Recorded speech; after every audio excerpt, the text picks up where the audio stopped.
Oke, Selin, Anda seorang muslimah atau Kristen? KTP ku masih muslim.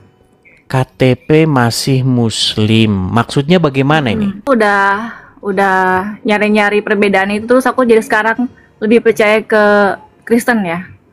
Lagi Itu karena percaya. diri aku sendiri, bukan karena orang lain. Baik. Kita tes dulu gini, Selin. Di tempat saya ini terlalu banyak orang yang sudah keluar meninggalkan agama Islam. Tetapi orang-orang Islam tuh bilangnya begini, itu memang dari kecil sudah oten, nyamar, pura-pura, menyaru, begitu berbohong. Kita mau bukti nih, karena bukti bahwa seseorang itu muslim adalah dia bisa membunyikan huruf-huruf Arab. Oke, coba bisakah kami mendengar jika kamu memang seorang muslimah dulu, bacaan-bacaan sholat, ayat-ayat apa begitu? Al-Ikhlas ya. Coba silakan.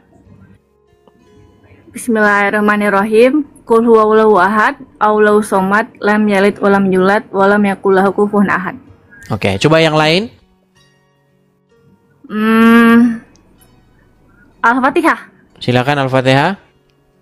Alhamdulillahirabbil alamin, arrahmanirrahim, maliki yaumiddin, iyyaka na'budu wa iyyaka nasta'in, ihdinas siratal mustaqim, siratal ladzina an'amta 'alaihim, ghairil maghdubi 'alaihim waladdallin. Amin. Oke, salah ini muslim, sah. Oke, silakan. Selin, sampaikan apa jalan ceritanya bagaimana biar kami tahu. Silakan. Dulu tuh waktu aku kecil kan aku sering ditanamkan sama orang tua itu, kamu tuh harus rajin sholat, harus rajin ngaji. Terus kalau misalkan kamu nggak kayak gitu nanti kamu masuk neraka gitu. Terus kalau misalkan ada bude apa saudara nih tiba-tiba nyetel TV, ada yang lagi ibadah tuh di gereja kan suka ada TV tuh channel kayak gitu lagi nyanyi ya. Acara apa itu pada waktu itu? Acara apa ya, kayak di gereja gitu, ada acara tempat tapi ibadahnya di lapangan gitu. Oh, RCTI terus atau aku tuh apa? dilarang. Kenapa?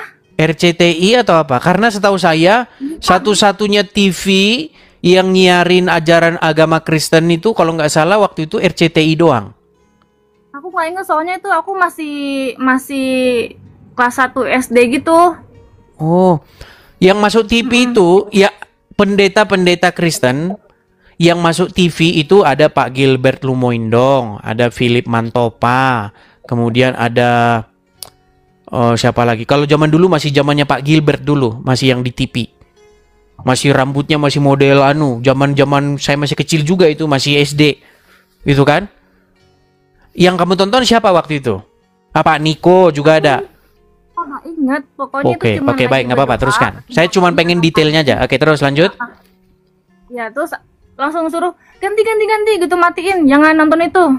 Terus langsung diganti berita gitu. Jadi aku pas udah gede itu mikir, kenapa sih keluarga itu selalu kayak benci banget sama hal-hal kayak gitu, gitu. Kenapa gitu? Sampai aku penasaran sendiri kan. Oh, ternyata pas tahun 2017 tuh pas aku coba ke gereja, oh jadi gini gitu. Jadi tahu mereka tuh sebenarnya begitu tuh nyanyi, berdoa itu bener-bener memuji Tuhan dengan bahasa yang mereka mengerti gitu. Daripada aku yang ngaji tapi pakai bahasa Arab tapi aku nggak ngerti apa artinya gitu. Itulah yang akhirnya membuat kamu tergugah gitu ya. Ngapain kita kok kayak ngerapal bahasa tapi kita nggak tahu. Bukankah kita lebih bagus pakai bahasa kita sendiri gitu ya? Iya, dan bukan cuma itu juga. Aku tuh kalau sholat kayak monoton aja gitu. Ada gerakan ini itu, terus harus ngapalin ini itu. Gerakannya juga itu aja, udah gitu harus 5 waktu. Kadang suka ganggu waktu kerja gitu. Baik, ini pas, ini mantep bener juga, ini statement luar biasa ini. Oke. Gini. Jadi kalau kita mau jujur-jujuran ya, memang sholat itu adalah aktivitas yang seperti yang barusan kamu jelaskan. Aktivitas-aktivitas yang sebenarnya ini kita nanti ngapain sih gini terus baca-baca huruf Arab terus gini terus udah begitu. Apa sih ininya gitu? Kamu ngerasa seperti itu ya? Iya, aku sendiri ngerasa kayak gitu. Dan yang lebih aneh lagi tuh kentut juga batal. Kalau lagi mens juga nggak boleh. Aku sampai mikir kenapa mens nggak boleh? Mungkin zaman dulu itu dulu banget nggak ada yang namanya softtek gitu ya.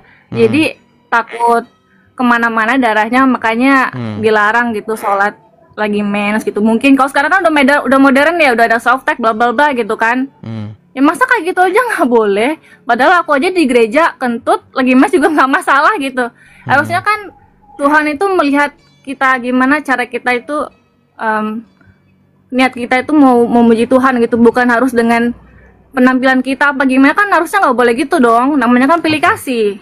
Oke.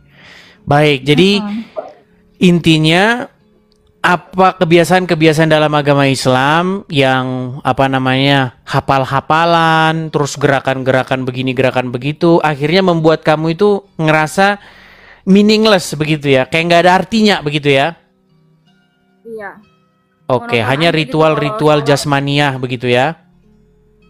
Sering nangis aku tuh kalau sholat, nggak tahu nangisin apa ya, kayak nggak dihibur aja gitu. Tapi pas habis dari gereja itu datang aku disambut shalom gitu, bener-bener kayak keluarga gitu. Ditanyain mau penyimbang kitab enggak gitu, terus nyanyi-nyanyi.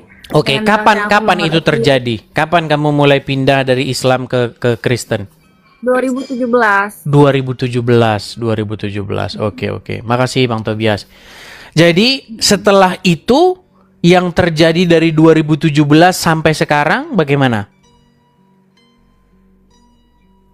Ya beda aja, tapi ya sekarang karena aku mulai beda kepercayaan, aku teman-temanku juga nggak kayak gimana ya, ada yang nggak setuju, ada yang setuju gitu, kebanyakan sih nggak sejalan.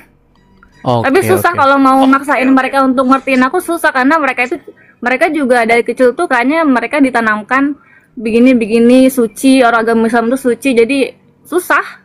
Itu memang harus dari diri sendiri gitu, nggak bisa kita ngasih tahu gitu.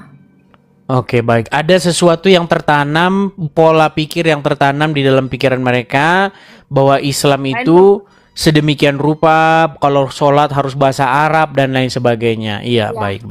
Padahal kalau kita membaca Al-Quran, makasih Bang Tobias, makasih Bang.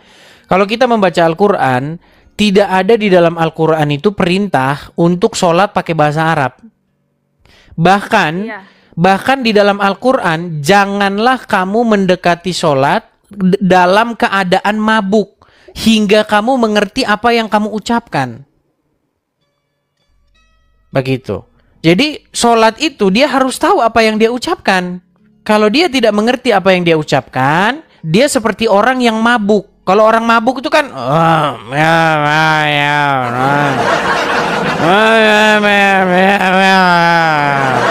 orang mabuk kan seperti itu. Nah, Al-Quran melarang orang sholat dalam keadaan seperti itu. Nah, dari 1.000 orang muslim yang naik ke sini, 1.000-1.000-nya ditanya bacaan sholat itu dia nggak ngerti apa. Ketika dia sholat, dia mengucapkan kosakata-kosakata, ditanya artinya, dia nggak ngerti, nggak tahu katanya. Seperti itu. Kalau sholat itu ada ngapalin yang gerakan ini bacaannya apa, disuruh ngapalin aja bahasa Arabnya, tapi aku juga nggak tahu apa artinya, jadi nggak ngerti gitu. Iya. Bahkan ya kalau kita tanya orang muslim sendiri, dalam gerakan-gerakan itu sendiri mereka tidak tahu kenapa begitu loh. Seperti itu. Misalnya begini ya, kita kasih contoh misalnya di gereja. Di gereja itu bermacam-macam gerakan orang. Ada yang tangannya begini. Ya kan? Ketika tangannya begini, itu kan lambangnya apa? Artinya dia menerima berkat dari surga, meminta supaya dari surga itu turun rahmat, berkat, ya kan, mujizat daripada surga. Betul? Makanya posisinya begini, posisi ingin menerima, betul? Nah, ketika muslim melakukan gerakan-gerakan sholat, begini contohnya, begini. Ini gerakan apa ini? Saya tanya orang muslim, saya pernah nanya dia. Kalau begini maksudnya apa? Artinya kata dia, oh itu supaya bebannya terlempar ke belakang. Bebannya terlempar ke belakang, begitu kan? Terus ya, beban terlempar ke belakang, ini ngarang dari mana? Sebenarnya mereka juga nggak tahu jawabannya, cuma mereka juga bingung gimana caranya ngebela agama mereka gitu, karena mereka sendiri nggak tahu itu juga aturan dari mana. berdoa kayak gitu caranya gitu. Kalau menurut Iya. aku sih gitu. Iya, makanya seperti saya katakan ya. Artinya ketika seseorang itu ditanya tentang agama Islam, kenapa begini, kenapa begitu, banyak, ya saya nggak bisa katakan semua ya, tapi gimana saya nggak bisa katakan semuanya? Masalahnya semuanya penjelasannya membuat saya menyimpulkan bahwa memang orang Islam nggak ngerti apa itu, kenapa dia begitu gitu loh. Tangannya begini-begini, kenapa tangannya begini? Dan tidak boleh lebih dari lutut. Harus sejajar sama lututnya. Terus habis itu tangannya begini. Kenapa harus begini? Seperti itu. Dan banyak hal lah sebenarnya. Gerakan-gerakan seperti itu yang ya orang Islam sendiri kalau ditanya ya memang udah begitu. Udah mau gimana? Seperti itu. Dari kecil mereka udah diajarin suruh sholat, tapi mereka nggak tahu, yang mereka pikir ya itu udah kewajiban mereka gitu. Tapi asal usulnya mereka juga nggak tahu kenapa harus begitu cara berdoanya. Oke. Oke, hanya itu. Selin, ada lagi yang mau Aku disampaikan? nanya nih, Mas Edi, Apa mau itu? nanya. Ya? Katanya kalau kan aku belum nikah ya. Mm-mm. Aku bingung nih kenapa sih kalau suami istri entah itu agama Islam dong apa gimana nggak ngerti. Kalau misalnya suaminya itu selingkuh, terus kita tahu nih, kita punya bukti, kita nggak bisa ceraiin suami gitu, harus ke pengadilan. Tapi kalau laki-laki cuma ngomong talak doang langsung cerai, emang gitu? Kenapa sih?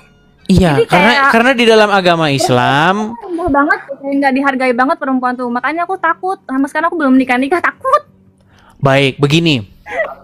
Iya, di dalam agama Islam, memang laki-laki itu di ibaratnya perempuan itu seperti ladang di dalam agama Islam. Jadi yang bebas kamu datangi kapanpun, sesuka hati kamu. Nah, sementara ya intinya begini, Islam itu mengajarkan kedudukan seorang wanita di dalam agama Islam itu memang dia itu diperlakukan semena-mena oleh laki-laki. Contoh seperti yang kamu katakan tadi, kita kalau mau menceraikan perempuan tinggal talak saja. Talak 1, talak 2, talak 3 biasanya seperti itu. Talak doang bisa cerai. Iya, kamu saya ceraikan. Ya udah, selesai. Bahkan di dalam agama Islam itu dibolehkan untuk memukul seorang perempuan, memukul istri. Tuh dengerin. Iya, memang ada itu ayatnya dalam Al-Quran. Boleh perempuan-perempuan yang kamu khawatirkan nusyusnya, maka pisahkan ranjang. Jadi pisah ranjang, kurunglah mereka dalam kamar dan pukullah mereka. Seperti itu. Nah, kalau di dalam agama Kristen, wanita itu adalah seorang penolong yang sepadan dengan laki-laki. Seperti itu. Jadi, perempuan itu penolong laki-laki dan sepadan dengan laki-laki. Dan di dalam sebuah rumah tangga, kalau di dalam ajaran agama Kristen, laki-laki itu diwajibkan untuk mengasihi istrinya. Sebagaimana Kristus juga telah mengasihi jemaat dan telah memberikan nyawanya. Seperti itu. Nah, tidak diperkenankan laki-laki itu untuk berbuat kasar kepada istrinya. Beda dengan ajaran agama Islam. Kalau dalam agama Islam, mukul boleh, mukul. Emang boleh. Ajaran Islam itu. Bahkan Muhammad sendiri itu tercatat pernah mukul istrinya. Nah, banyak orang-orang Islam awam itu nggak ngerti ini. Begitu. Nah, makanya di dalam ajaran agama Kristen, pernikahan itu adalah sesuatu yang sakral. Pernikahan itu adalah sesuatu yang memang dilakukan untuk sekali seumur hidup sampai maut memisahkan. Itu yang diajarkan dalam ajaran agama Kristen. Makanya Ini gitu Mas Robi. ya, makanya dalam agama Kristen ada yang namanya pranikah. Biasanya sebelum orang menikah itu ada yang namanya pengertian sekolah pranikah dulu. Walaupun bukan sekolah sih namanya, tapi artinya satu pemahaman sebelum seseorang itu masuk ke dalam pernikahan. Seperti itu. Jadi diajarkan begini, konsekuensinya begini. Jadi nggak sembarangan begitu. Itu dalam ajaran agama Kristen. Nah kalau dalam agama Islam ya sah. Gitu. Cerai. Ya beda, memang beda seperti itu. Jadi kalau saya sarankan kepada Selin, kalau memang benar-benar mau menikah itu betul-betul harus mengerti lawan ini kita calon kita itu seperti apa, supaya nanti tidak menyesal seperti itu. Karena kita udah hati-hati memilih saja, ternyata setelah nikah orangnya lain gitu. Iya. Seperti itu. Mungkin ada yang mau disampaikan lagi, Selin? Tapi ngomong-ngomong ini pasti kamu sudah banyak sekali nih pasti yang mau melamar kamu nih ya. Kamu pasti dari Tapi kan nggak gampang, Mas Edis. Iya, betul. Ya artinya kamu harus bisa menerawang begitu seseorang gitu, seorang pria, ya kan? Ini orang ini beres atau enggak begitu, dan itu makanya perlu yang namanya pengenalan satu sama lain sebelum nikah begitu. Nah, di dalam ajaran agama Islam, Pak Ustadz sering ngomong, di dalam agama Islam tidak boleh pacaran katanya. Gini, di dalam ajaran Kristen, apakah orang Kristen boleh pacaran? Pacaran boleh-boleh saja, yang penting pacaran yang sehat begitu. Nah, kalau dalam agama Islam katanya tidak boleh pacaran, tetapi yang menjadi keheranan, saya pernah berdebat dengan seorang. Makasih Kak Ceki, terima kasih makasih Kak Ceki. Thank you Kak Ceki. Di dalam ajaran agama Islam, pada waktu itu lawan debat saya di Facebook, waktu itu zaman-zaman masih belum ada TikTok, dia bilang begini, lihat tuh orang Kristen pacaran. Pacaran kalau sehat nggak masalah. Pacaran yang sehat, ada batas-batasnya, mengenal satu sama lain, mengenal karakter satu sama lain. Nah, kalau dalam agama Islam nggak boleh pacaran, kata dia. Saya bilang, kalau tidak boleh pacaran, kenapa Allah menempatkan Adam bersama dengan wanita padahal belum nikah? Berarti justru inisiasi pacaran itu dari Allah. Nah, itu panjang lebar debat kami pada waktu itu. Nah, karena orang Islam sendiri bingung dia, apakah Adam dan Hawa itu ketika ditempatkan di Taman Eden itu mereka menikah atau tidak? Sampai sekarang orang Islam nggak ketemu jawabannya.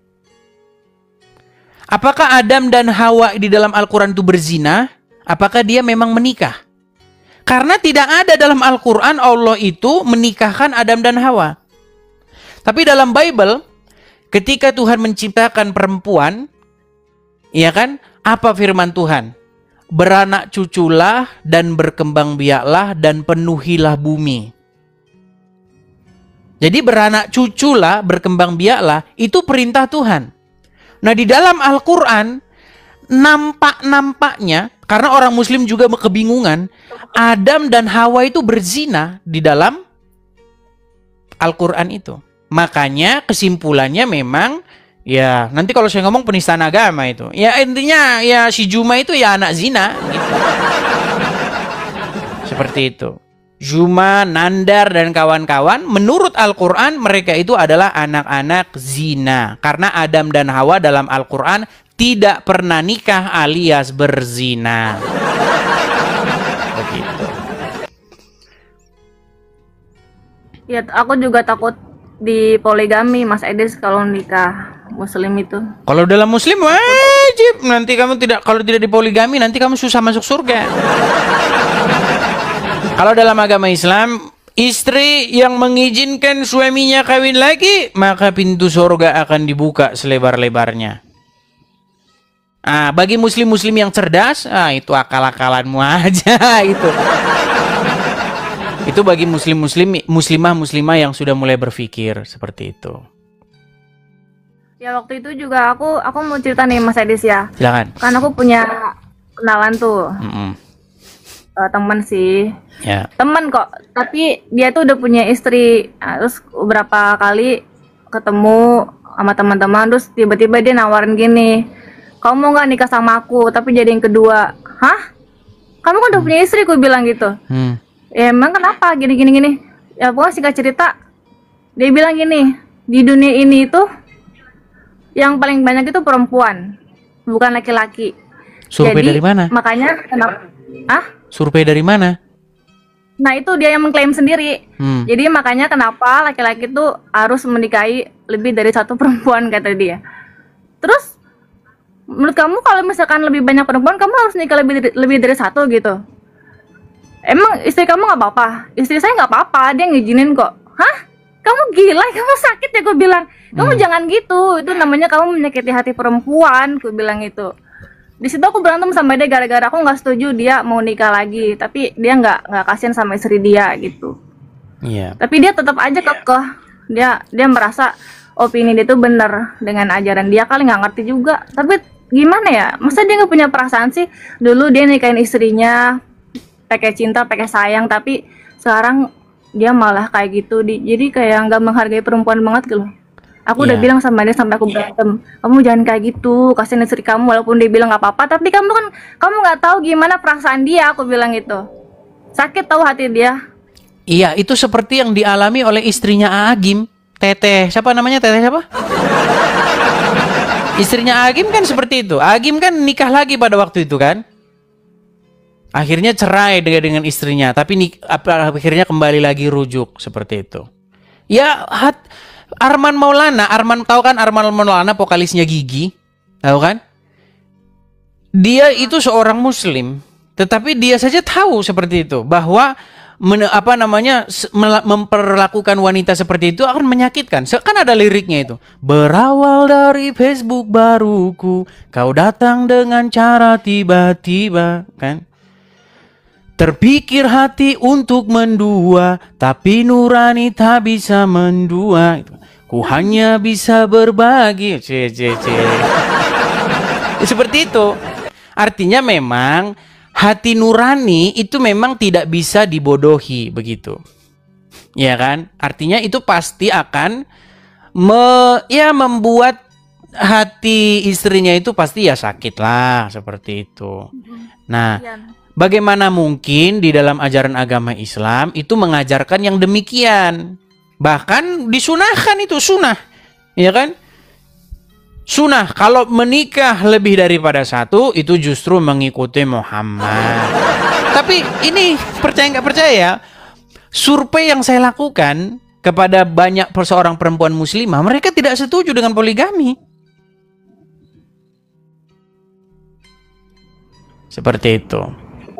Jadi memang ya hati nurani sendirilah memutuskan Islam itu menurut Anda pantas nggak diikuti, gitu aja. Kadang-kadang kita nggak usah jauh panjang lebar kali tinggi bahas kemana-mana, tapi nggak ini. Yang sederhana-sederhana saja lah. Islam itu kan mengajarkan begini, ya kan? Dan lain sebagainya seperti itu. Iya Mas Edes, kasihan aja gitu yang mau dipoligami. Cuman karena dijanjiin surga atau gimana nggak ngerti. Ya, katanya istri yang mengizinkan suaminya kawin lagi, maka pintu surga akan terbuka lebar. Tahu gitu, kalau perempuan juga nggak mau lah diduain, nggak masuk akal banget. Ya, kadang-kadang kalau kita berpikir ya bisa jadi itu ya cuman karang-karangannya yang nulis hadis itu aja, gitu. Dia emang dari kecil udah agamis, udah ditanamkan seperti itu ya susah. Dia percaya aja gitu. Iya. Oke, hanya itu. Selin, ada lagi yang mau disampaikan? Banyak sih cerita, tapi udahlah, kasihan yang lain dulu, buat kasih dia naik dulu, Merin. Oke.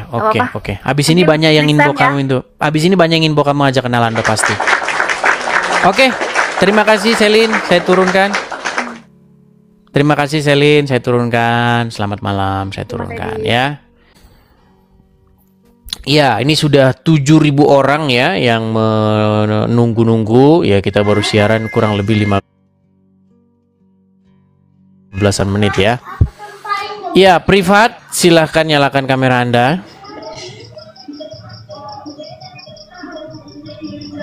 Halo. Oke, baik, saya turunkan ya. Kita kasih naik. Ada, kita kasih yang perempuan dulu saja ya. Kita kasih yang perempuan. Coba kita kasih naik, ada Shirley.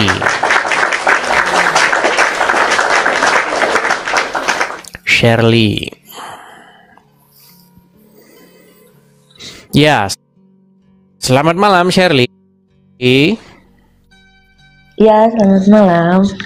Oke, Shirley, saya mau tanya ini Shirley. Anda ini duduk tenang, jangan pindah ke sana kemari begitu. Oke, Ya. baik. Ya. Shirley, Anda seorang muslimah. Tapi bagaimana kami tahu bahwa Anda tidak bohong? Apa dong? Ya, biasanya tes seorang Islam itu apakah dia sudah bisa membunyikan huruf-huruf Arab. Nah, itu tesnya.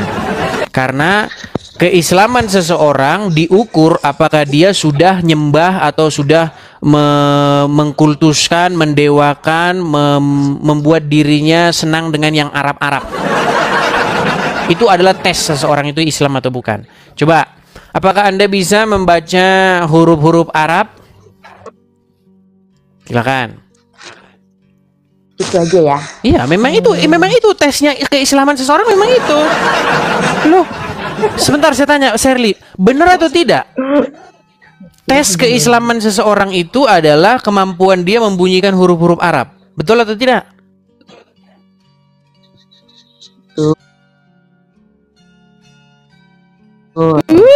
Iya, gimana? Memang itu tes. Silakan.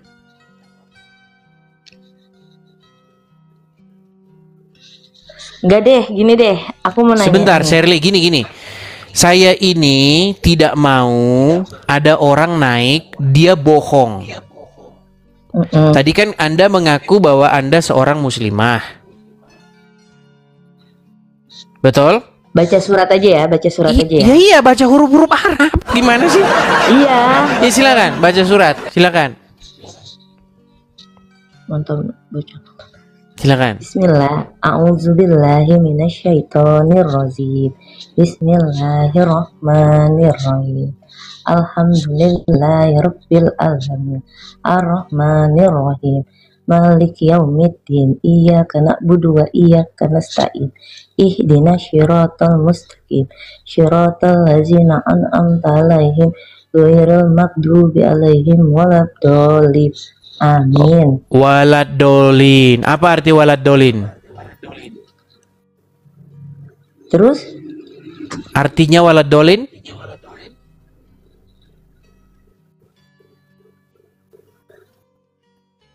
Bingung deh teman-teman ditanya. Baik. Oke. Ya, itu saya rasa satu macam tes yang menunjukkan kepada para pemirsa bahwa dia memang benar-benar seorang muslimah. Walaupun ketika kita tanya dia apa arti walad dolin, dia langsung pingsan. Oke, silakan Shirley, apa yang mau Anda sampaikan? Nah, kan? Makanya muslim setelah dia baca huruf Arab, ketika kita tanya, langsung dia meninggal dunia. Langsung macet kan, lengket. Persis kayak laler kalau nempel di lem. Oke lah, tidak apa-apa ya. Silakan. Bang Edis, iya. Kenapa sih setiap yang kamu ucapkan itu semuanya itu selalu fakta gitu loh? Contohnya yaitu tes seseorang ke Islam itu apakah dia sudah sudah mengkultuskan bahasa Arab atau belum? Ya. Karena memang begitu teman-teman. Jadi orang Islam itu memang dari kecil mereka itu diajari untuk senang dengan yang namanya berbau-bau Arab, begitu. Mereka harus diajari dengan huruf-huruf Arab, ya kan? Suara, pokoknya yang suara Arab itu adalah yang bagus. Walaupun mereka nggak tahu artinya apa. Seperti itu. Jadi Arabisasi seperti itu. Sudah terkena Arabisasi. Mau dibilang fitnah, mau dibilang mencemooh, ya memang faktanya begitu. Ya kan?